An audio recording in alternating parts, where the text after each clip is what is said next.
this is Amy M. Burns from amymburns.com and author of the publication Using Technology with Elementary Music Approaches, published by Oxford University Press and available from Oxford and Amazon today. We are in a series now going to about early September, and it's a series called Best of the Pandemic LMU's Ed Tech. And this is episode 2 titled Once You Go Canva, You Never Go Back. Before we jump into the episode, please remember that this is a weekly series, or kind of every 10 days, depending if there's a holiday coming up at the end of the weekend. And in this series, though you can watch it here, also go to the comments and you'll find all the resources and the links. And one of the links leads you to the blog, musetech.net. This is a blog that Dr. Joe Pisano, started about 13 years ago. I let the blog go for about 6 months just because we were teaching during a pandemic and it got really busy. But I brought it back so that if you are someone who likes to read what the YouTube episode is doing as opposed to watching it, you can just click on the link and come over and read and see kind of the step-by-steps of how to make some of the items I'm showing you today in the YouTube episode. So let's get started. We are talking about the best of the pandemic elementary music tech, because many of us were forced into using technology. Some of us were more comfortable than others, but we all had to get comfortable, and we had to get comfortable quickly to be able to be the best that we could be for our students. No matter what our teaching scenario was during the last 16 months, and it's been ever changing and it changes quickly, technology has been the one tool that we've had to use to be able to teach effectively. Now that we might be normalizing our classroom where we don't need to use as much technology, are there tools that we can bring into our normalized classroom to enhance it so that we can connect to all of our students and not just some of them? And so that we can retrieve assessments, or we could just make some of our manipulatives look better. Well, that latter one is the one we're going to focus on today. Canva. So that quote, once you go Canva, you never go back. I didn't say it. It comes from Midnight Music Community. So Midnight Music Community, if you've never been there, is Katie Wardrobe's community. And Katie started this a few years ago, and I will disclose, I work for Katie. I am the coordinator of her community chat room. And so we ask questions and share success stories, and we're just there to support each other. And it's a very, very comfortable and a very inviting atmosphere. It's a great community.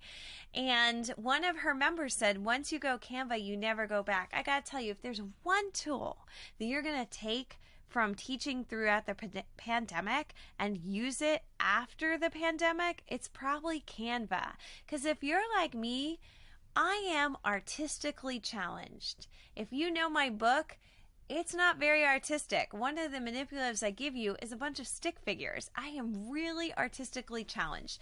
And when Katie told me about Canva back in February of 2020, I was like, okay, I'll try it. And oh my goodness, it made my stick figures into beautiful artistic works.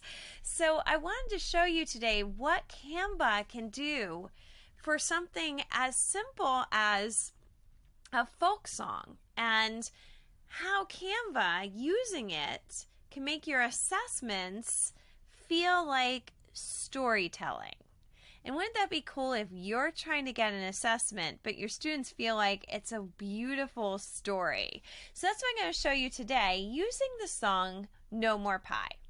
So a shout out to Beth Notes, because if you don't have or never heard of the song, click the link and see it at Beth's Notes. She does a great job of giving you a lot of different call and response songs there, along with numerous other things. So a big shout out to Beth. I love your resource. So, oh my, no more pie. What I wanted is this. I wanted to create a manipulative where the students could hear me sing the call, and then they click record and record the response.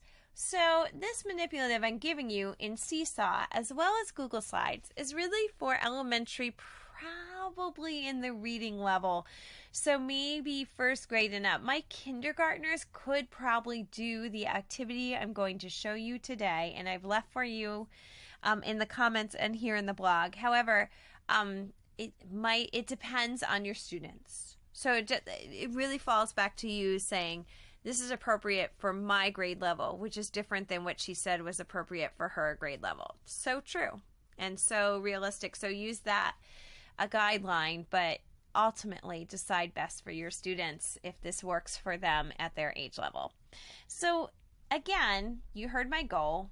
They hear me, and then I want them to record themselves responding. So it's an activity that looks like this. Ooh, cool. All right. And you can see there's a response right there. So this is a nice little activity, but how do I create this? I really didn't want to create it in Seesaw. I could have, but I didn't, because sometimes when I create things in Seesaw, I actually can't transfer them to like Google Slides. Or I want to create it in one place so that I can go and put it in Seesaw or Google Slides or Flipgrid, or so, you know, I want to find the place to create it, so I decided to create it in Canva. Now Canva, as you'll see, Canva has the ability to have this free program with limitations, of course. And then it also, if you look in the resources, I left you the link for the Educators Canva. That's also free, but you have to have an educator's email account to get it. There are some stipulations to try and get that free educator's account. But when you do get the free educator's account, which is amazing, because it will give you some more tools and some more designs. So I'm in the free educator's account, and I'm going to start with a create design and go to presentation. Here, this is going to be great. So if I'm going to use this in Google Slides or Seesaw, or any of my presentation, Keynote, PowerPoint, this is going to be a nice template to use. Now they do have templates, so I could go and try to find some templates that would work. Like I did the Nutcracker and use this template for that. Go to my YouTube channel and you can see a trip pack play along. But I want to start from scratch. So what I want is no more pie. That's my title slide. So I'm going to go into the photos and write empty pie. So I've already done that. And I'm looking for an empty pie. That's a cool one to use. I ended up using, I love the pie chart. I ended up using this one. Now if I click on it, it will put it right there into the slide. Beautiful. The crop tool, you don't have to hit crop. It's actually built in. Look at that. Isn't that great? And of course, just like all many other programs, it has a resizing tool. So you can resize this to fit the page. I might also just grab it and make it be the background by just dragging it until it fits right into the background. Now if you double click it, then you can move it around to the way you want it to be in the background. So it's really great. I love that. It looks beautiful. Okay, so the next thing I'm doing, this is my title slide. So I want my avatar. Now, in the uploads, I actually uploaded my avatar. Do you see how there's one with a mask, one with a background, and one transparent? The educator's version has the ability to make this background transparent, so I don't actually have to go into another program to do that. Isn't that fabulous? This is how you do it. You add it. You click effects and there's a background remover. When I click the background remover, it's going to analyze it and remove the background. It actually does quite a nice job because the background is removed. I will click apply and now I have it. Look at that.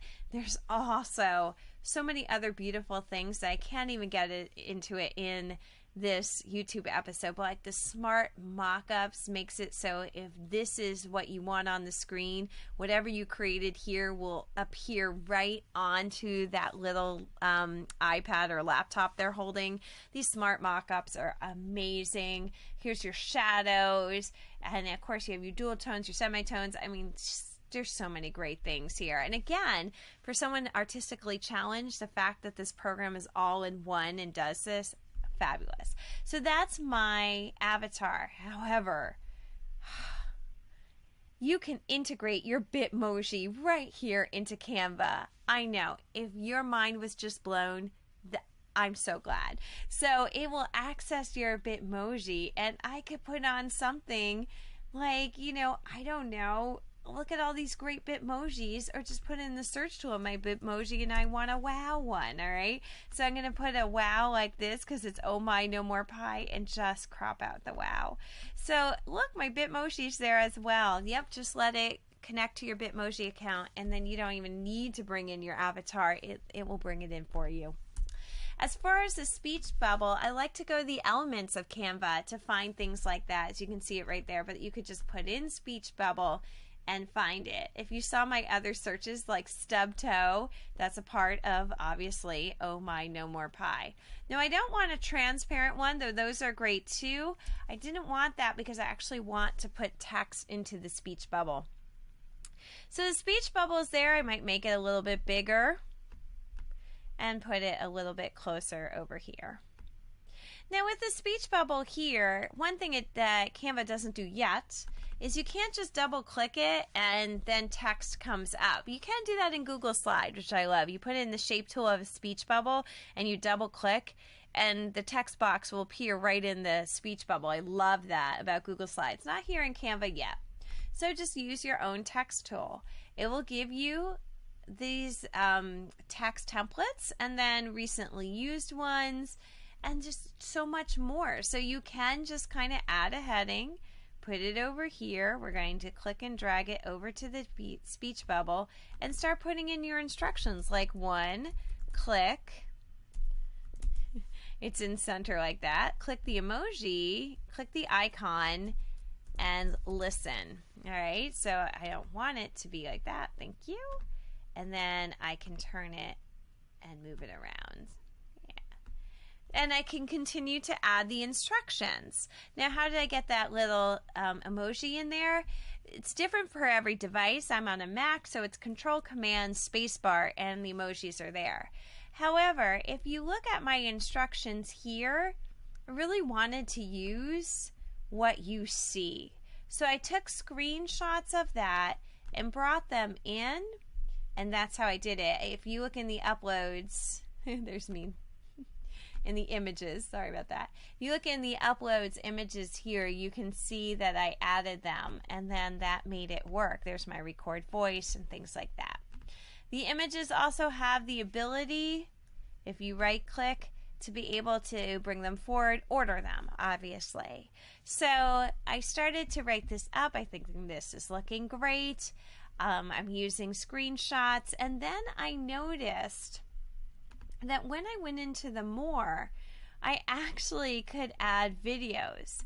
So I thought to myself, I could actually record myself on a video singing, oh my. So this could have a video of me going, oh my, and then I want them to add a video of themselves or audio of themselves.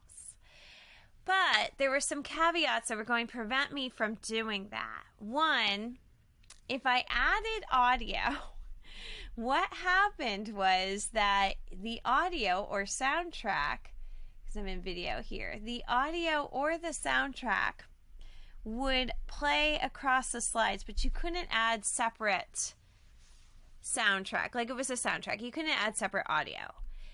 Now, you could add separate video to each slide, so I said, great. But if you go into Seesaw, if you add a video here, and if you know Seesaw, you know what I'm about to say, it's going to tell you that you can't add anything else, meaning the students won't be able to record themselves because they only allow one multimedia tool per slide.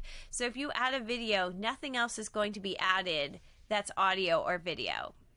It's challenging that way. So I thought, nope, I'm not going to do any audio or video here in Canva, but I love that there's a possibility. So Canva is such a great one-stop shop, and it's amazing to what it can do. So now I want to put it in Seesaw. When I go to download it, I'm going to download it as PNG because that's a really nice quality of a visual, but not too big, but a better quality than a JPEG. So I would do that. I don't need to click transparent background, and these files are not big, so I don't need to compress them.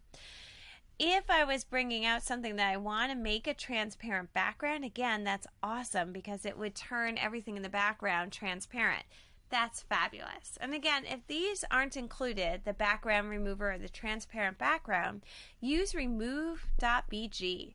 Just bring your whatever you want to remove the background in, bring it into remove.bg and let it remove it for you. And if it doesn't do it well, it gives you tools so you can scratch out the stuff that you wanted removed. Amazing, I know.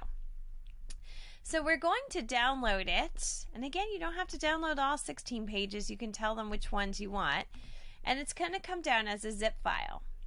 When you come into here, you're going to, I'm going to show you actually right from the beginning. Yep, delete and start over.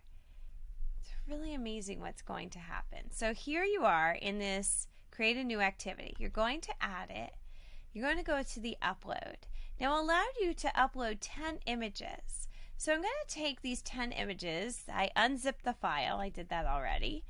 And I'm going to add them. Why? Because I want these as backgrounds. I want them locked. So if you upload the 10 images, it's going to do that for you. It's going to make them backgrounds and it's going to lock them. That is great. I love that. Watch that. I put on the hand tool. Can't move it. It's locked. Now it only does that 10 images at a time, so the final 6, all you have to do is go find the image. We're going to go into the upload tool hidden behind the camera, go to number 11 and bring it in. Pretty nice. And then just lock it. Remember when you're locking this, lock all, not the size. You don't want the kids to move this. Great. So this looks beautiful, right? I am missing the oh my, no more pie, so we can bring that in and move it to the right place. But what I wanted to do next is to have the students be able to click the arrow to go to the next slide. So we hit the shapes.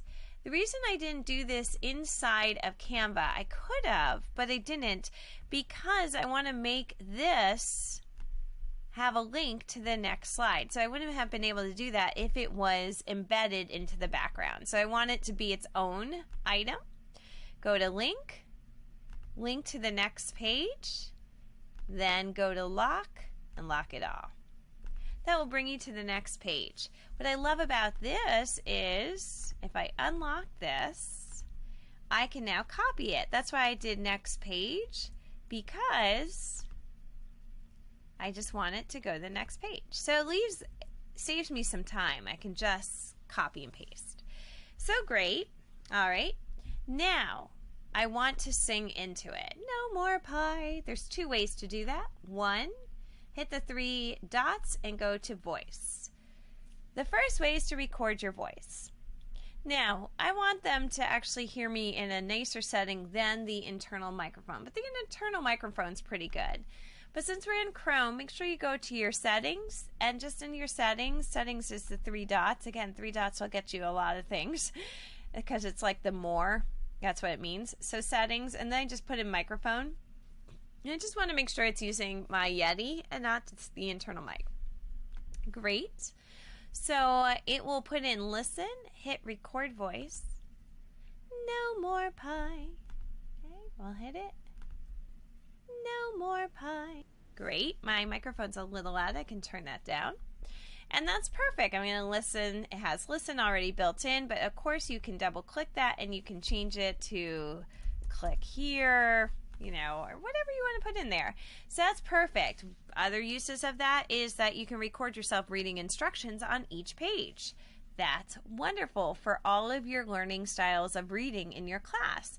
That some students will read it, some students will click to listen to you. It's great. You're using multiple modalities in your classroom, and that's very important so you reach and connect with every student there.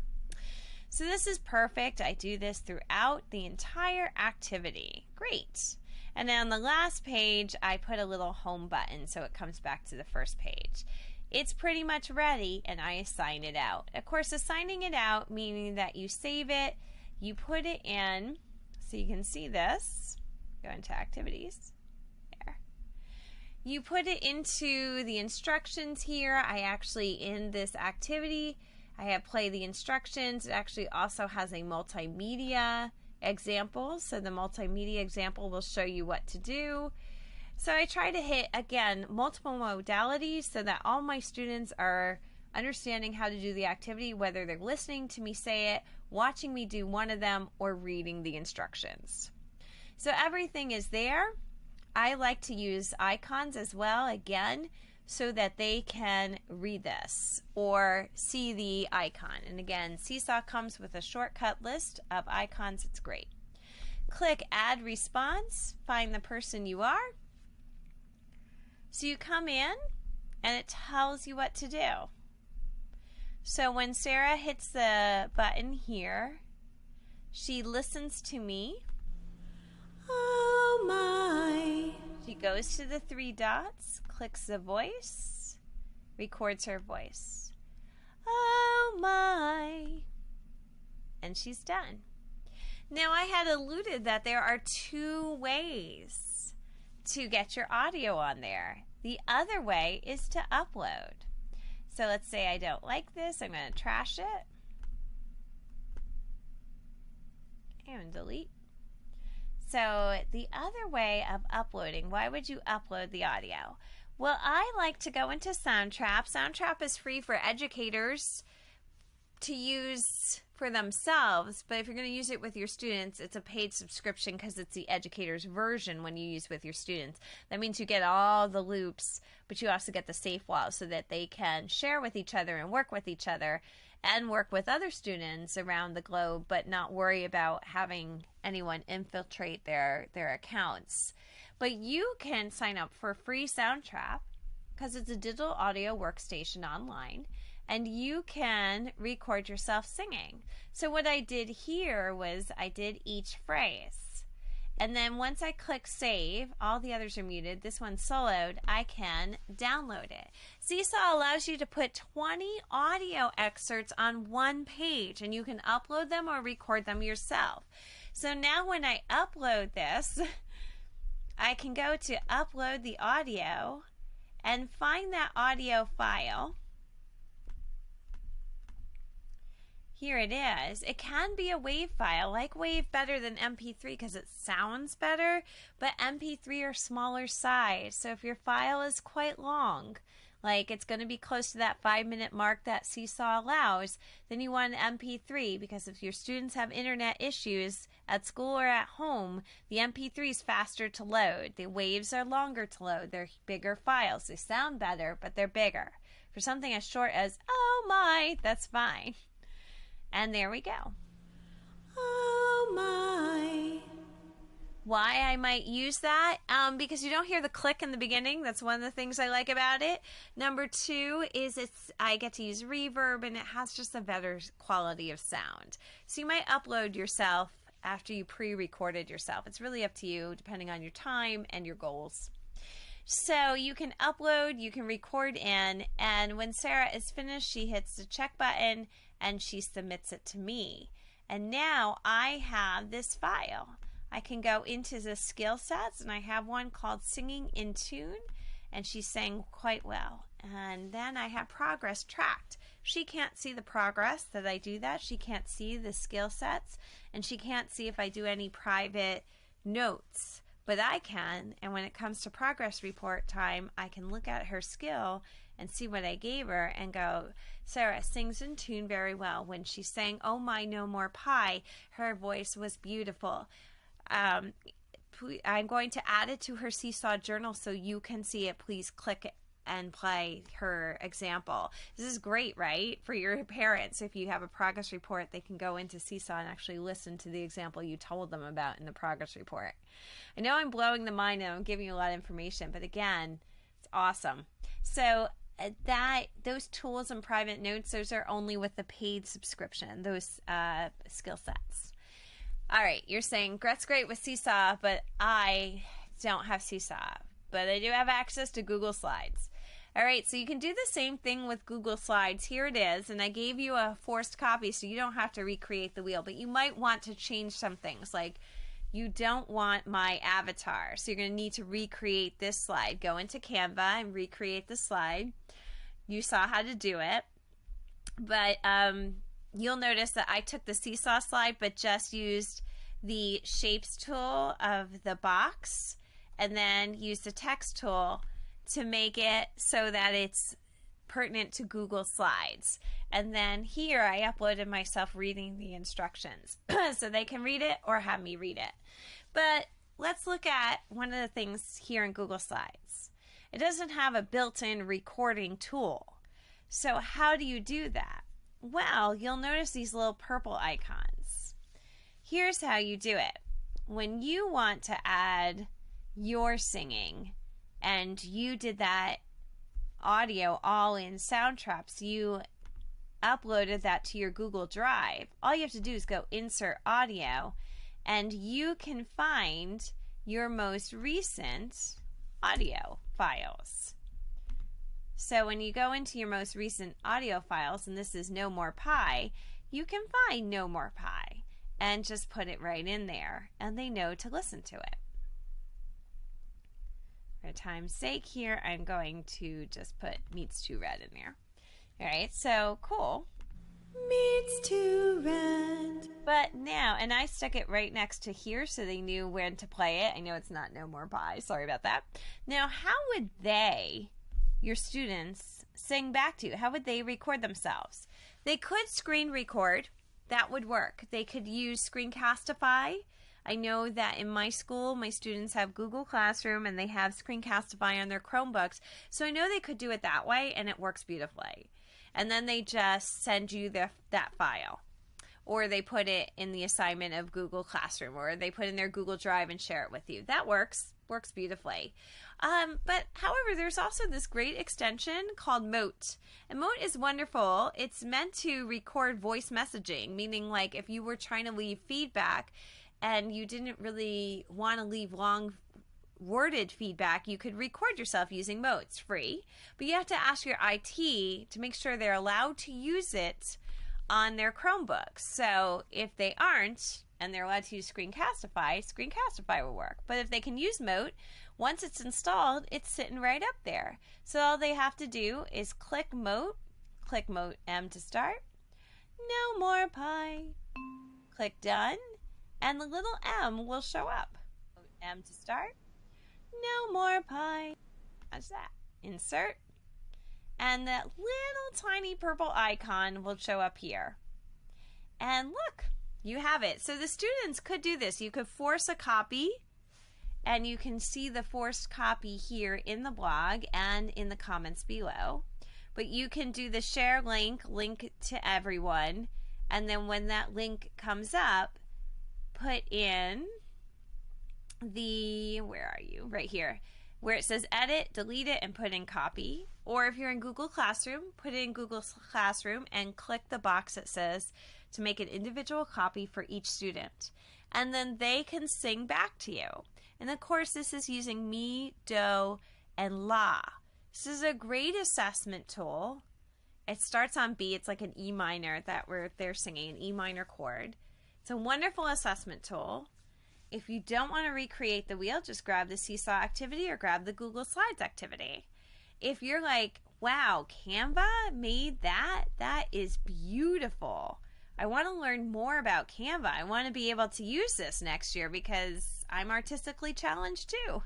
Well, go get yourself the free account to Canva and start experimenting. But if you want someone actually to be teaching you, jump over here because Katie Wardrobe last night just launched her course. And it's asynchronous, so it's like you could do it 1 week now and then 3 weeks from now do the second module and then the third module. And she teaches it beautifully, if you know Katie, and she's a joy to listen to, and she's an amazing teacher. Even online and asynchronous, you will learn so much. And then you can learn how to use Canva for yourself for your future manipulatives, activities, presentations, visuals, report cards, progress, charts, badges, everything. It can be used for all of that, motivational tools. And then if you're looking at Seesaw going, I need to learn it, my course for the Midnight Music Community is starting up in about 2 weeks. So come and join me, please. And again, these are paid courses, but they're great because they're at your own pace, your own time, and you can do this as well along with me. I'll be teaching that one. So come back with me next week as we'll go into episode 3 of the best of the pandemic L-Mused tech. And let's see what the next tool is going to be that you could adopt, that you saw or did actually use during this ever-changing teaching scenario. And you're like, I want to bring that into my classroom now because it's going to help me, 1, reach all students, or 2, make my manipulatives look even better, or 3, motivate the students with badges, or 4, take something that is being done in the academic classroom, integrate it into the music classroom, and bring it all together to present to the parents. So I hope you're finding ideas in these weekly episodes, and I hope you stuck out. This was a long one. So I hope you stuck to the end. If not, go to the blog and read through it. I'll catch you next week. Enjoy.